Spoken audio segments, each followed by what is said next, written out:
Hi everyone, my name is Dr. Harmony. I am a twin flame expert helping twin flames around the globe face fears, find freedom, and glow forward on fire. Welcome to my weekly glow show. Today's topic is helping to give you an understanding of the importance of clearing and completing your karmic contract that you had chose to take in, as well as that with your beloved, and being able to free your soul in the process. That's the important part here, is being able to become free and create personal freedom. And over the years, I've talked to and worked with many people, including non-twin flames, about releasing the karmic past and about releasing all the barriers that are blocking them. So to remove energetic blocks that can stem from a lot of virtues and lessons that we chose to learn in this lifetime. So it's very important to understand what it is we signed up to experience, what we signed up to learn, and that is our virtues. So I've came up with a 3-part process here, and I'm going to break that down for you. This is going to end up being multiple series to get this information out. But what I want to share with you, first of all, what we need to do in this process of coming back in and restoring oneness of not only the fragments of our soul, in order to, as we've kind of done that, but there's some missing links and restoring like all of us into one, that being our mind, our body, and our soul, and clearing at all levels, and also in multi dimensions and in every plane, in every space, and every time. So today, what I want to do is share with you, at least in one part of that, what it means to free your soul and how you can free your soul. Because when I talk to clients, they're always asking, even, when I say to them, you need to do specific things, 1, 2, 3, and there's 3 very major ones that you need to work on to clear your soul, and I'm going to share that with you today, is even at that rate, even saying those words, people don't know what that means. So guidance has helped me put together a free tool that I'm rolling out and launching. There'll be a link to it below here, and it's helping you. It's a free your soul checklist in order for you to go through the steps that I'm going to break down into 3 different videos to share the information with you. And I highly, highly suggest you get plugged in and get this free tool. It's a 30-page interactive tool in order for you to know how to work these steps to free your soul and understand it better, which is the goal here, is with this video to help break it down for you as well. So the 3 parts we want to work on within freeing the soul is we need to cancel our karmic contracts, or at least complete them. So we need to complete the contract. And then in addition to that, we need to cut energetic cords to any negative attachments to experiences, emotions, and pain and relationships, that we're letting go of the energetic attachments that are staying with us from experiences and other people. And in addition to that, we have to do some forgiveness work to release this aspect on a level of our soul, and even boiling down to, when you get to the end of the day, it always is about doing some self-forgiveness for having signed up for this, or for having put yourself through certain things. If you're doing this correctly, you will get to the end of it being able to look at yourself and do some self-forgiveness. So the 3 parts that's going to be within this, one more time, is I'm going to teach you how to cancel your contracts, complete the contracts, basically, cut energetic cords, and work on forgiveness. That is the freeing soul portion. And then later I will discuss freeing the mind, freeing the body, and other series. But ultimately, all of these, the free the body, free the mind, free the soul, is some of the pieces that people are having trouble getting to the deeper layer. So my goal is to clear that up for you. Now, let's talk about first what the contract really means, what it really is. What is a sacred contract? So a sacred contract is something that when we incarnate, we sign up and sign an agreement for our entire evolution of our soul. So it's all predestined, everything, every lifetime, the entire journey, everything in between, who we meet, who our soul contracts are with, what lessons we're going to learn. And so the more you fight this process, the more you pull out of alignment from completing this contract, the more struggles you run up against about getting it completed. So there is a little bit of a surrender to this for sure. And really what that is just saying yes to the journey, saying yes to your agreement, really, and saying, I don't know that I consciously did all this, or I consciously want to go through all this, but I accept the fact that I chose to experience these experiences, to have this pain, and to be able to learn from that, to ultimately, the goal is going towards the end of the contract, is going through the ascension, working the personal mastery ones that are the deep parts of what we came here to learn. And then coming into the enlightenment aspect, which is our ascension, and then going out and paying it forward for what we've learned to teach others to follow the same path. That is the goal. So in this contract, basically, because we are all twin souls, and the twin souls means that at the time of our evolution, we incarnate from particular rays, and we spark into two, and we each choose a portion of the contract, personally and then jointly. So there's two parts to your joint agreement with your beloved.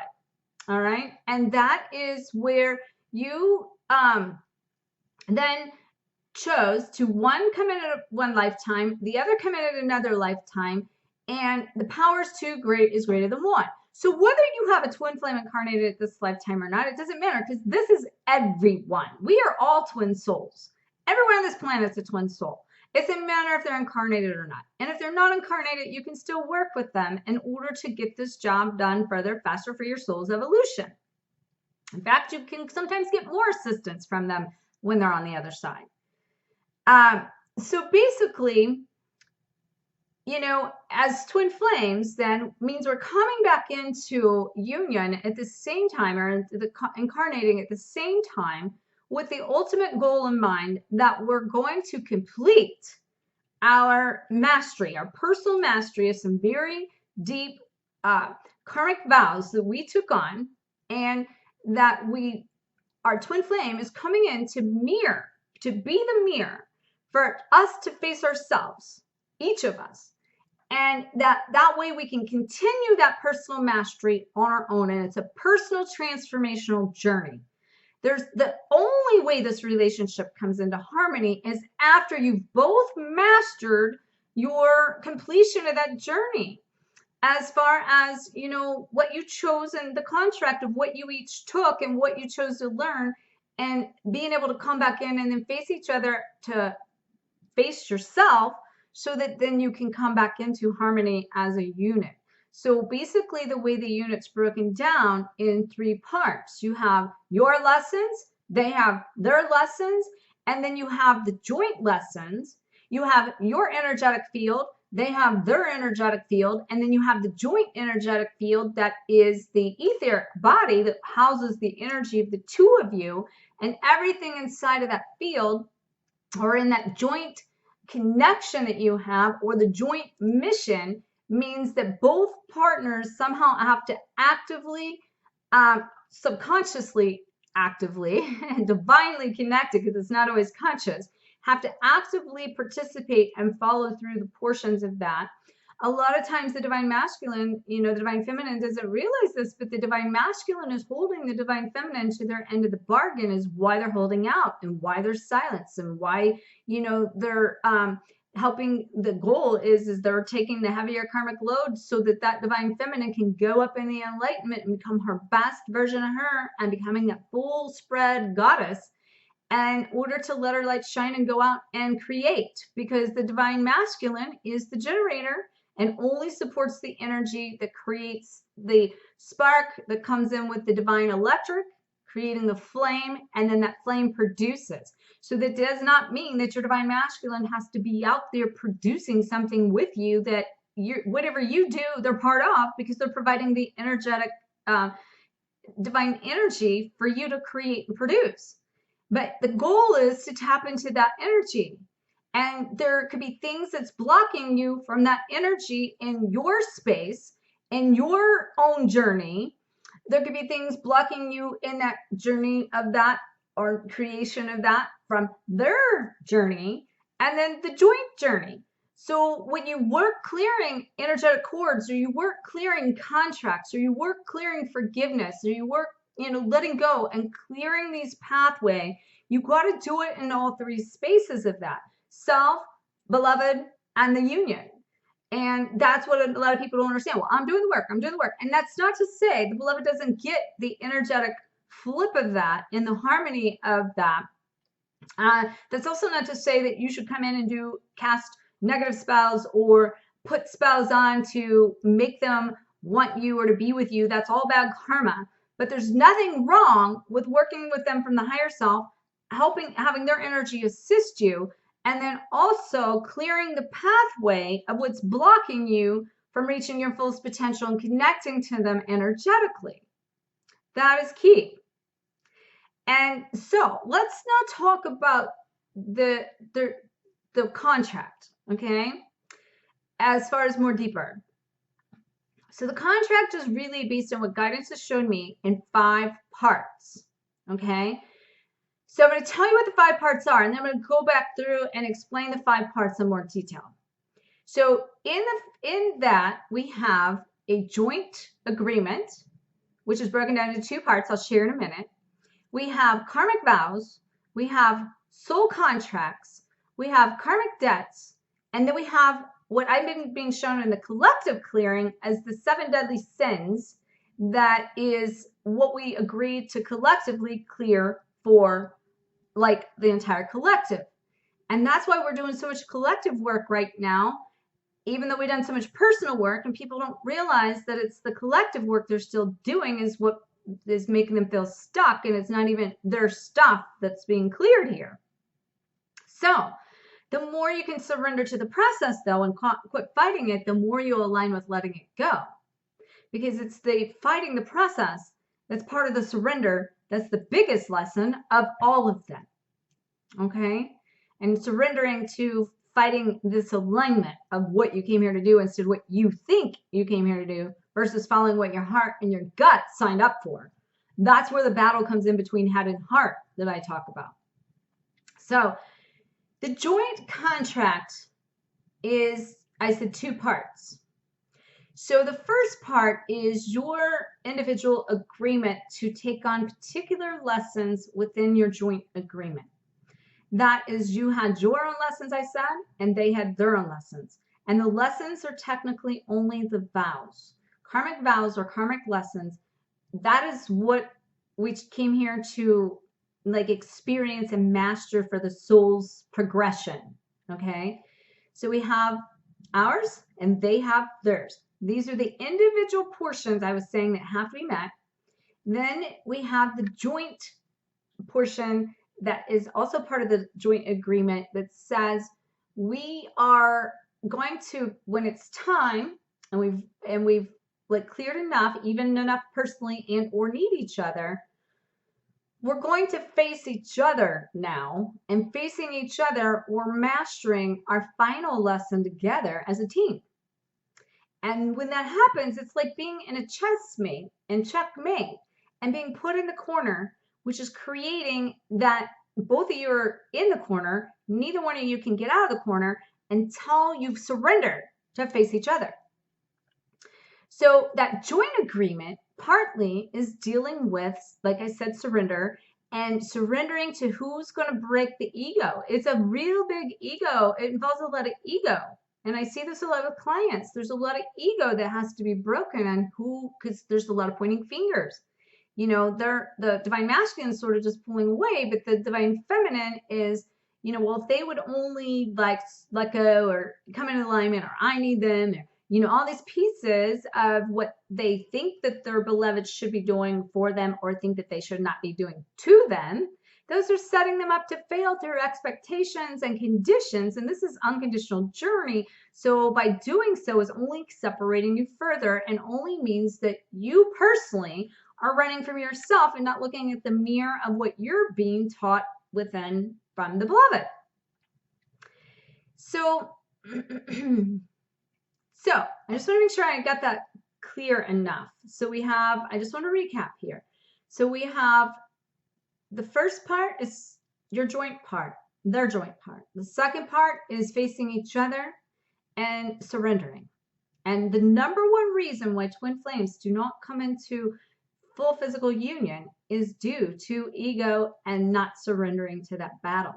I also want to say something. There's a lot of past life clearing that sometimes has to be taken place with that, because what happens is you've battled each other so long and been almost like this whole competition thing going through all this evolution, and you're purging that of everything you guys picked up negatively throughout both of you throughout the journey. And energetically, it's all sitting there like between the two of you, forcing the two of you to feel things, experience things, and run from things that you don't want to deal with. And it means that's when you come running from self, even though it's like the divine feminine feels like the divine masculine's running from them, but they're running from themselves, even just being in your presence. You know, your brightness makes their shadow greater, and they can feel the shadow. And so rather than face those fears or face that emotion, they want to run from that. So then, in addition to this, I want to share with you what divine guidance has really laid very clearly what those individual personal mastery lessons are for this particular time and space that we're in, and what we signed up to help clear as twin flames. And we did this based on the divine feminine having a portion and the divine masculine having a portion of these agreed upon virtues and vows. So the divine feminine is the ultimate virtue of practicing patience, trusting the process, and letting go and knowing that everything is in divine order. Then in addition to that is the I'm not good enough. And there's a lot of resentment and anger and placing conditions on letting go of expectations. And another huge one is codependency. So we have practicing patience, trusting the process, letting go of expectations, not feeling good enough, resentment and anger, and codependency is what the divine feminine, as even a collective, came here to all experience, to erase this, and so we can re-template these exact virtues. And we know, everybody says that patience is the ultimate virtue, the ultimate test. Number 2, to the surrendering the ego with your beloved. And that's the final lesson between the two of you before union. And before you can come into union is surrender between the two of you. That's why it's so important to clear your journey, clear, what's in between, which then also does parallel. But at the end of the day, they still have to step up to the plate. But you have to trust this process in divine order, that whatever you sign up for, they're going to get it. And you don't have to fix them anymore. So the divine masculine now signed up to experience and take on and clear the self-worth. They don't feel worthy of unconditional love. They also have taken on a huge amount of it's addictive personality. They are really clearing the persecution of not being able to express themselves and having fear for what other people think about them. And that is a lot of judgment. So they're here to help clear the judgment portions of that, and then for the divine masculine. So this is one part of a 5-part joint agreement. So I just explained the part 1 of the joint agreement of what it is we have to focus on to learn. So basically we, as the divine feminine, have to learn and master these lessons of the patience, the trust, the letting go, the not feeling good, and letting go of resentment and anger for the past, and filling ourselves up with self-love and letting go of the codependency. Those things have to be mastered within self. That's how you become the brightest version of your own universe. In doing so, the divine masculine will then stop holding you in check, because whatever they're doing is holding you in check. All right. And the outcome of this, you have to lose the label, you have to lose the face, and you have to continue your journey, because in number 2, well, it's actually 3, is the soul contracts. They may not be completed yet. And you can't necessarily cancel all those contracts if there's a lesson that has been mastered. Now, here's the thing. We have control over getting the lesson. So you get an experience, or a teacher being an experience being a teacher, or a person being a teacher. And those things cross your path and they come in, and you're forced to look at that. And the sooner you get the lesson, the sooner everything falls away and you don't. Otherwise, if you fight it and you don't get it, you're going to get a new teacher, a new experience. The more you wake up, the stronger the smack is that tries to wake you up to get it, especially in the timing now, because the universe says, we don't have time. We're on fast track, we're on lightning speed, you're going to get this, we're going to smack you around until you wake up. And that's pretty much what's happening. And that's why the shift in the intensity of what everybody's going through. So as soon as you get it and you let go and you surrender and you say yes and you do it and you let go of what's not serving your purpose, all the contracts then become complete. And if there is anything in between the contracts, that person is not going to go away, including karmic partners for the divine masculine, until that contract is complete, or until that lesson has been mastered. So if you can see those karmic partners as clearing the karma and see them as teaching the beloved to become their best version of them, and then also not be so tied down to the aspect of feeling like you're going forward, you're leaving them behind, or you're being unfaithful. It's nothing to do with that. It's what you signed up for. It's what you chose to experience. This is a personal mastery journey. When you come in, and that's not to say you don't close the door, you don't wait, but you can hold space. And it's like, okay, well, what does that mean?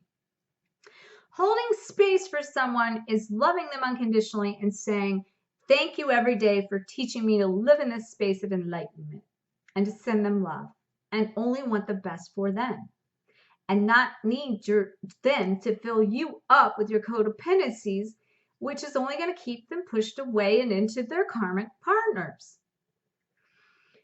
So we have to clear those soul contracts. Now, that doesn't also mean that you can be asked guidance. You can go to guidance and you can say, I'm ready to complete my soul contract. I'm ready to complete my mission here, and I want to free my soul. So show me what I still have to face within me, and help me learn the experiences I need to learn, and help me experience the interactions between others that still have open contracts, that I can get the lessons, cut the cords of attachment to it then, and then move on. And that brings us to the third one with the karmic vows. So really just the karmic vows are the virtues or the lessons that we chose to learn individually and then jointly. And then there's the karmic debts.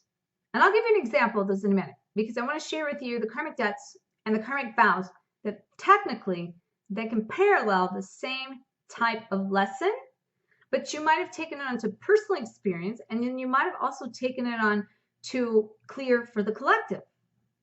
So it's very important to, when you identify that, to know that that's where I said, you may not just be canceling your work or clearing your virtue for yourself. It may be collective now. And that's a different approach to take, to be doing some work collectively to clear that.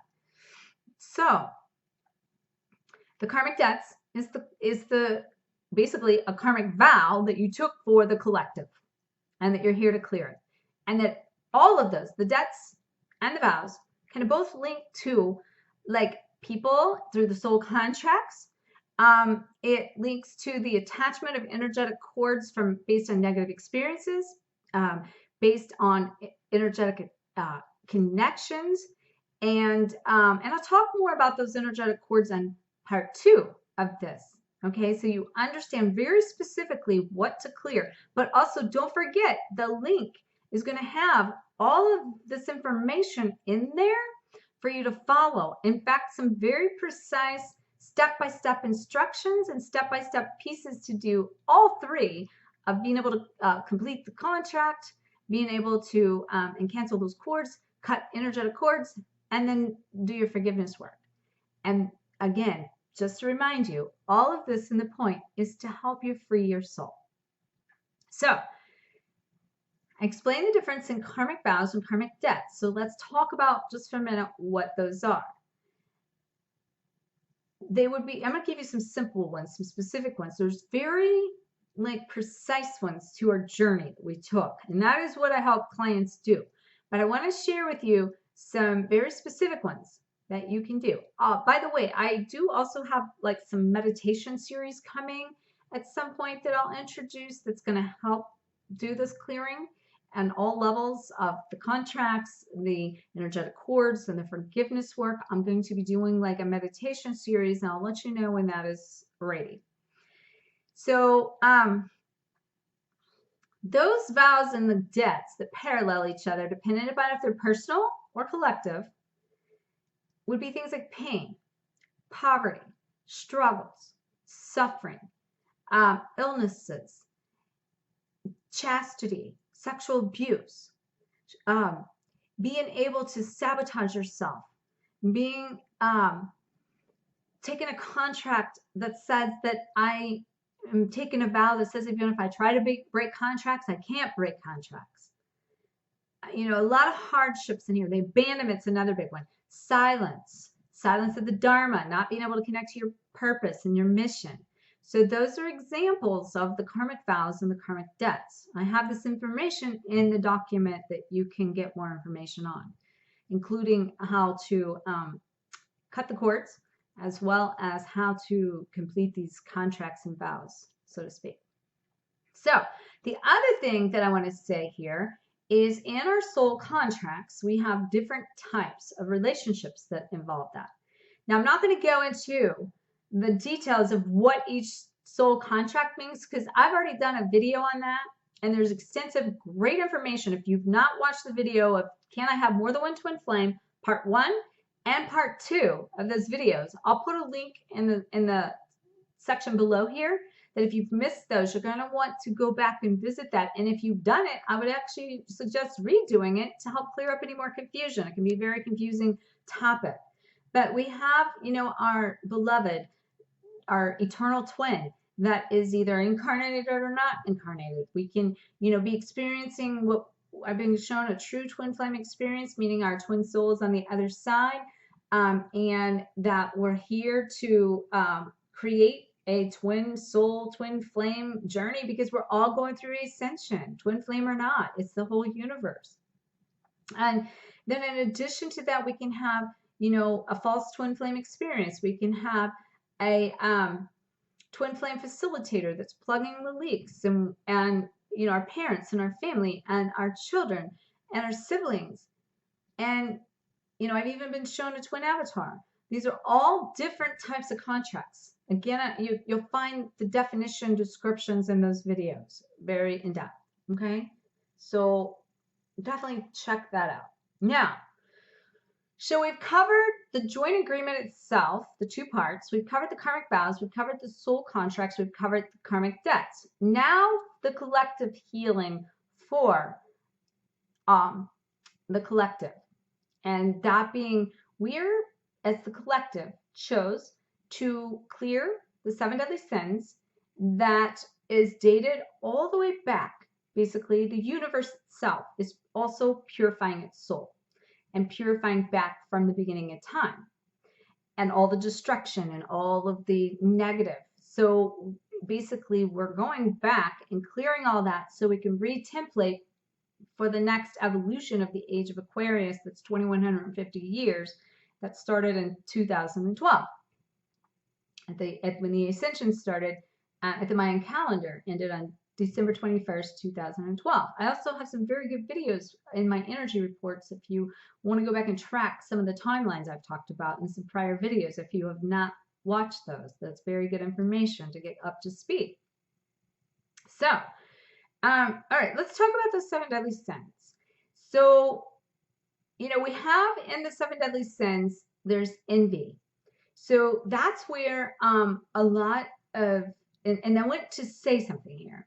These 7 deadly sins are wrapped all around where the divine feminine and the divine masculine are clearing this karma that we've agreed to clear.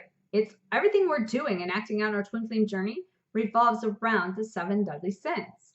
And so envy and being able to let go of this not being good enough, because we're looking and comparing outside of ourselves and we're envying what it would be like to be on the other side, or to have the beloved, or to have something different, or to be out of this journey. It's all about like, why me? Why me?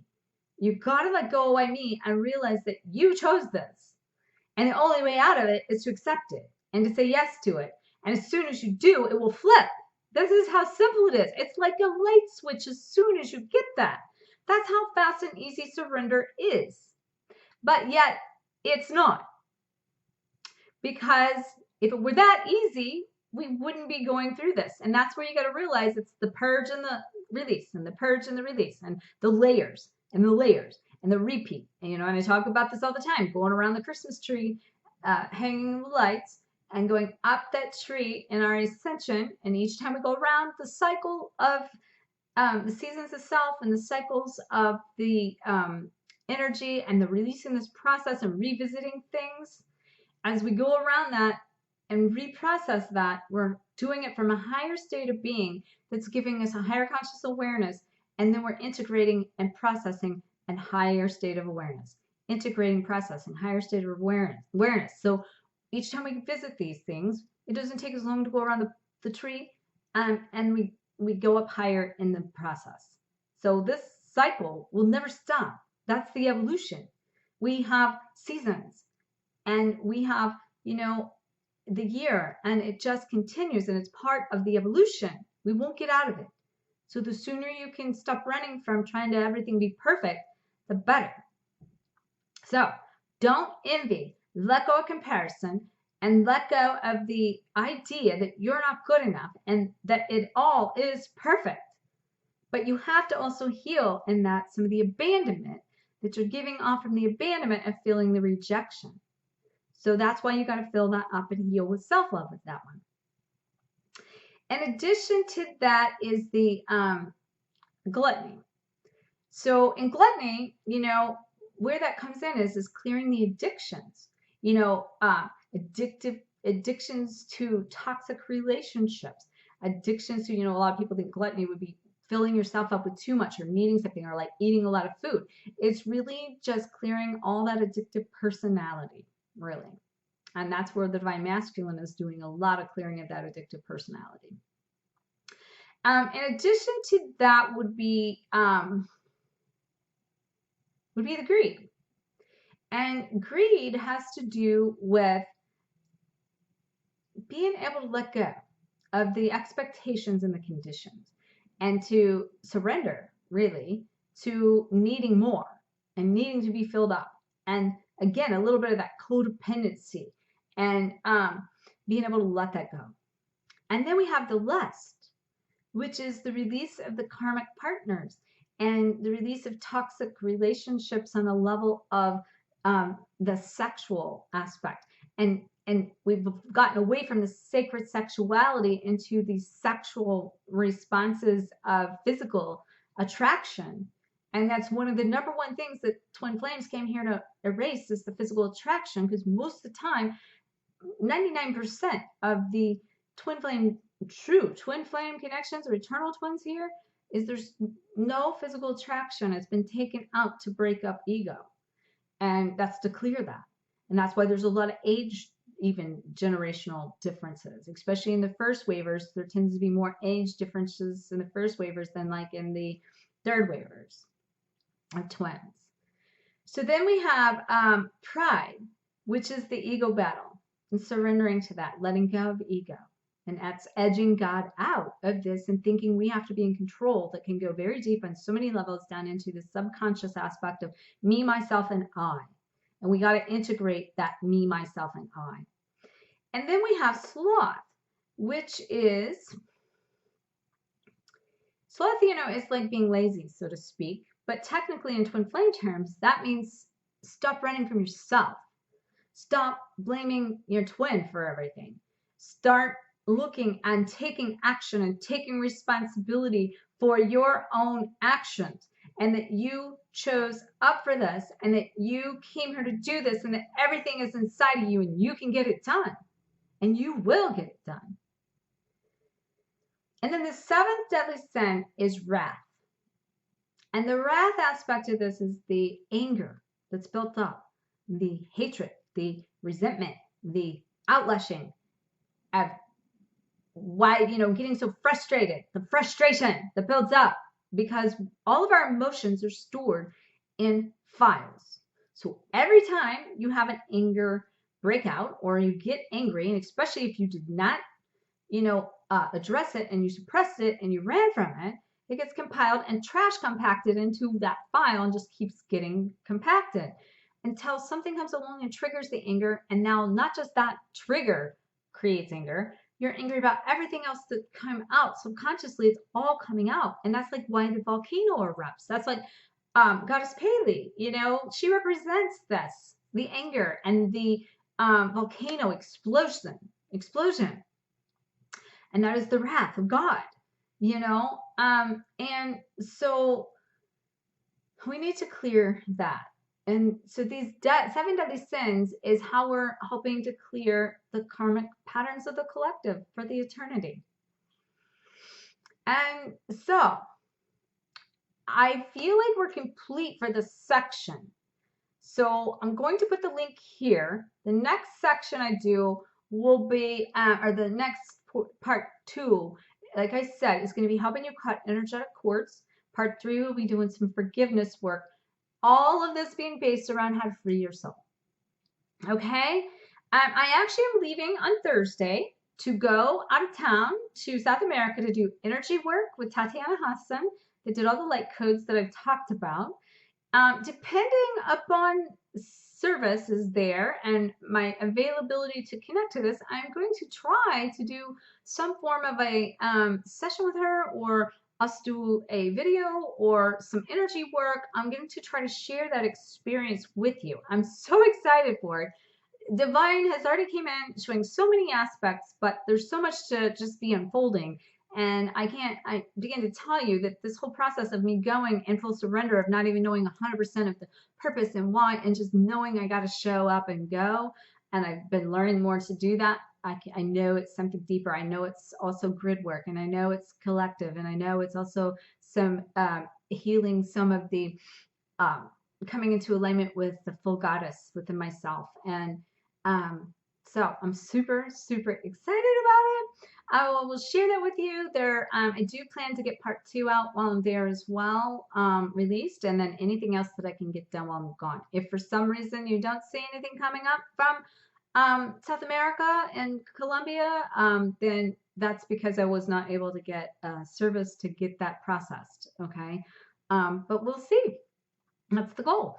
And otherwise, I'll share definitely some things. I know there'll be a lot to share when I come back. In the meantime, I send you so much love and so many blessings. And I send you, like, I'm just feeling guidance, just like sending you the showers. Like, I feel like a showering of like divine love, and like this really peace is what it is. The inner peace within yourself and the stillness to just be and to enjoy and embrace this journey. So much love, many blessings. May you always face fears, find freedom, and glow forward on fire. Namaste.